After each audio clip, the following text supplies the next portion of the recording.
It's September, and Tim Cook is on stage. And behind him, a black screen illuminates one white word: iPhone. It's always amazing to me watching Apple do a product release. There's so much we can glean from the way that they do the build up to a now multi-year strategy that we've all been a part of watching these releases happen. The key to their releases is anticipation before launch, momentum during launch, and loyalty after launch. And if you can crack that for your own releases, your own product releases, your own sales motions, the sky is the limit. Let's talk about launching like Apple on today's podcast.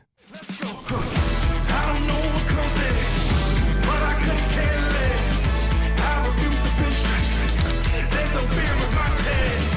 Hit a move with my steps. Walk away from the pain I've been through. This feeling I'm feeling is brand new. This is the moment I break through. Welcome to 10-Minute Masterclass. I'm your host, Trey Sheneman, and it's our goal each week to be your weekly mic drop for business breakthrough. We say that as helping you learn timeless business principles that apply to today's business problems. We do that by teaching you through the core 4 drivers of growth: marketing, sales, operations, and leadership. In today's podcast, we're talking about the sales bucket. Specifically, we're talking about launching products. How do you do launches really, really well? And how do you do them, if you heard the opener, like our friends at Apple? Because I think Apple is one of the best launch companies on earth. They could be very quiet about the way that they launch, but it's never quiet. CNN's always buzzing. TechCrunch and tech bloggers are always blowing them up. And so I started paying attention to what Apple was doing a couple of years ago, because I've been a part of several launches myself, some that have gone well, some that have not gone so well. And I want to make sure that in today's episode, I really distill down for you what I learned in the launches that went well, what I've learned from studying other great brands, and all of it kind of nests really well under the 5 laws of launching like Apple, which is ultimately what we're going to talk about today. So we've got a lot to cover, so I'm just going to jump in. Law number 1 in launching like Apple is building a runway. Think about an airplane. Airplanes can't just go from 0 to however fast they go to take off. I'm going to guess 300-400 miles an hour, I think. They have to have a runway. They have to have a build-up. The same thing is true for a launch. Your runway is the time before you open your cart or release your product. And so what's a good rule of thumb? A good rule of thumb in building a runway, which is the first law, is that when you're teasing your offer, your upcoming offer, you're seeding a problem, you're showing behind-the-scenes content, and you're getting people emotionally invested before they ever even know what it is they're going to get a chance to buy. A few years ago, I helped run a launch for a coaching program, and we had about a 28-day sales window we were going to work from. So we spent 9 weeks before that 28-day sales window showing case studies, running ads that weren't even selling anything. They were just solving micro problems, adding value in people's feeds. And then from there, everything was funneling people just into a free Facebook group to get them to ask more questions, so that by launch day, when it was time to really open up the 28-day window and tell them what it was we had to sell, we had over 12,000 members in this Facebook group for free. And in that very first week of the 28-day window, we ended up having over 1,000 of them buy the offer just like that. So having a good runway is a great way to ensure you're going to have a decent launch. Okay. Law number 2, use the 4 C's in your message. During your launch week, every piece of messaging needs to hit at least one of these 4. Number 1, clarity. What exactly are you selling? Would a 7th grader or an 8th grader understand what it is? Number 2, credibility. Why should they believe you? One of my favorite ways to talk about credibility is when you create content that allows you to say, don't take my word for it, take theirs. And then you fill into who the theirs is. Number 3, contrast. How is this different from the other options that they have on the market that might solve their problem in a different way? And then number 4, commitment. What's in it for them now? Why is now when you launch this? Why is now when they should buy it? Why is now the time that their life is actually going to change? So you got to answer those 4 C's. We worked with a SaaS client, kind of in like what I would call the legal tech space. It's kind of an interesting thing. And when we were really working with them, they kind of came to us with a 3/4 baked launch plan is the way I would say it. And we were really reticent about some of the emails that they had written up in their launch that were just every email was basically like a feature sandwich. It was just feature, feature, feature, feature.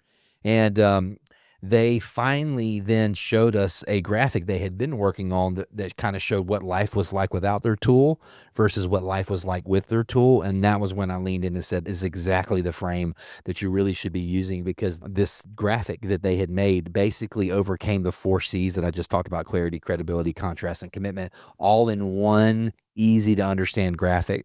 And so that's a great thing of thinking about how can you say a lot without saying a lot, if you know what I'm saying. And the cool thing was when we looked at that email's performance against the rest, that email had doubled its conversion rate compared to the others. Okay, let's move on to law 3. Stacking scarcity and urgency together. Scarcity equals limited quantity. Urgency equals limited time. The really best launches figure out how to use both. It's not just enough to say the price is going to go up on Friday. That is urgency. You might also say there's 200 seats available. That's scarcity. It's really good when you're able to say those two things together. The price is going to go up on Friday or when the first 200 seats are sold, whichever one comes first. Okay. I once ran a launch for an event where we only had 350 seats in the room. And I always think about events kind of like the way I think about cruise ships. It's like once the cruise ship leaves the harbor, there's no more getting anybody on that boat. Once an event comes, the calendar's there, there's no more of getting any tickets sold. So you really got to maximize ticket yield on the front end of an event. And so we only had 350 seats. And so, of course, we did the standard early bird discount when we opened up the cart, but we also put a cap on the number of early bird seats that were available. See, most people that were buying tickets to the event didn't know there was only 350 seats, but they did know there was only 250 early bird seats available, and we were able to actually sell out 70% of the room by doing that topic.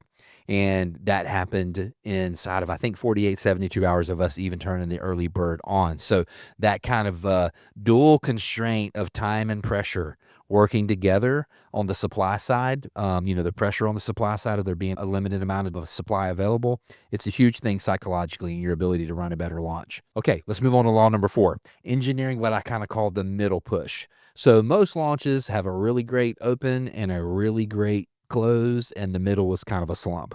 And so if you don't plan for the slump, you might panic halfway through and think the entire plan needs to be thrown out and start making some bad decisions. So here's the fix.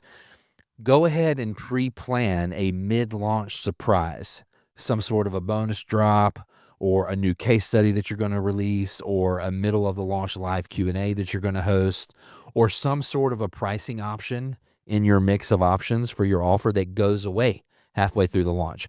Something that's going to drive momentum in the middle of the launch. So I'll give you an example. We ran a 10-day launch for an online course company. And at day 5, which we anticipated was going to be a soft day for sales, we released a special bonus. And of course, when we did that, we grandfathered everybody in who had bought before day 5 to get the same special bonus. But it helped us move a little bit more momentum kind of in the middle. And day 5 ended up being the second highest day of the entire campaign, not day 1 or day 10, which is what would normally have happened on a 10-day campaign. All right, law number 5. Close with a bang. The last 24 hours are where up to 50% of the sales in a launch typically come in.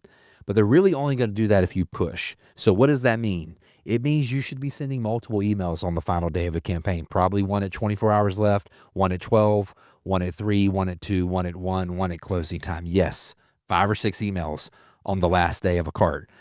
It means you should have a countdown timer that's actually counting down somewhere. And when it goes to 0, the whole thing disappears.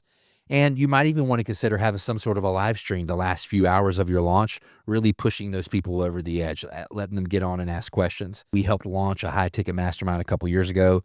And I'm going to tell you those last 3 or 4 emails ended up driving an extra $280,000 in sales for that brand of having that thinking on the last day.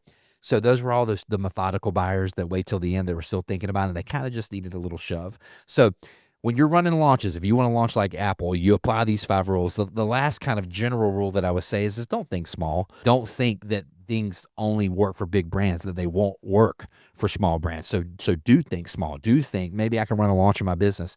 Maybe there's a new service tier you want to release. We just did that in Herald back early in the summer. Maybe there's a seasonal product you want to sell. If it's worth selling, it's worth launching. And remember, Apple, even though the phone is the big thing that they release, think about all the ancillary things that they sell on the back of that phone too, and how can that apply to your business. I hope you got something out of this episode. If you hadn't subscribed to our newsletter yet, go to 10minutemc.com. The link will be in the show notes for you to join us. You're going to get a really cool tool for this episode to help you launch like Apple. So I hope you'll get in and download it. I'm so grateful that you took the time to listen to this. I hope you got something out of it. And until next time, see you on the flip side.